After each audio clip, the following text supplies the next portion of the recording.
Well, good morning, Glue Troopers. Max and Max's Models here. I hope you're all doing well. Wanted to make a couple of quick updates and corrections to the Red Star Models video. First off, one Glue Trooper told me that the Frog brand was not acquired in 71, but in 66 by Rovex. Rovex was absorbed by DCM in 71. So thank you for that correction. Unfortunately, the same person then later accused me of copyright infringement. And although excerpts from Richard Lyons and Leif Hellstrom's book on frog model aircraft were absolutely essential to writing the script, I can assure you this is a handwritten script that took a great deal of notes and organization to get straight. I am not just reading from the book. And of course, there's going to be a lot of overlap because the facts don't change. And there's only so many ways to say something, such as this company went bankrupt or this company bought this one. I also want to thank Paul Adams once again for all the material and information that he submitted to me. And it really helped go with this thing. He left a couple of good, interesting comments. He'd actually dealt with CMS, which, by the way, he said was Capital Model Supplies, not Capital Model Supplier. So I don't know if that was a typo on my part or if it was something bad in the source info. But anyway, CMS Marketing International was actually apparently their name. He also said that the cards carried the name Don Lindsay, 1984, so presumably that was the artist who did the artwork for him.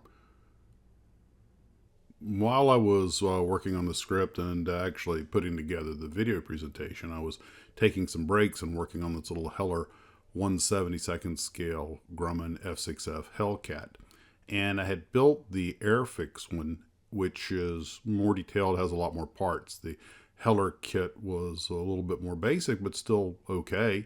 It had the three pieces to the engine, not including the propeller, which the way the cowlings go on with the cowling halves and the independent front cowling, that would make it a lot easier to pre-paint things if you wanted to. Of course, I'll be doing it in the all blue, and if the decals are good, I'll be putting it in the French naval markings just to do something different. Although it does give you the option of American markings also. So the kit, I haven't really built that many Heller kits, not enough to really form much of an opinion. But I would say it was on par with most of the kits of that genre. But pretty good fit. The wings did not have any alignment pins in them, but you didn't really need them. And the fuselage only had a couple of alignment pins. Overall, everything seems to fit okay. The instructions could be a little better, but that's typical of that era. Make sure you put the floor underneath the little tab and not on top of it, or the cockpit won't fit. I didn't see a pilot figure in there. There's really no complaint with the kit. It's just sort of a basic little Hellcat, about what you would expect. It has an end opening box. I'll be honest, I kind of prefer to take the top off, so I have basically two trays for parts. But that's just more of an observation than a complaint. But hey, if your nitpick is, I don't like the way the box opens, then the kit's pretty good. I'll try to finish that off soon. I've gone as far as I can here in the office because I want to start painting stuff before I go any further. Well, that's what I have for today's guys. You take care of yourselves. We'll talk to you later, and as always, model on.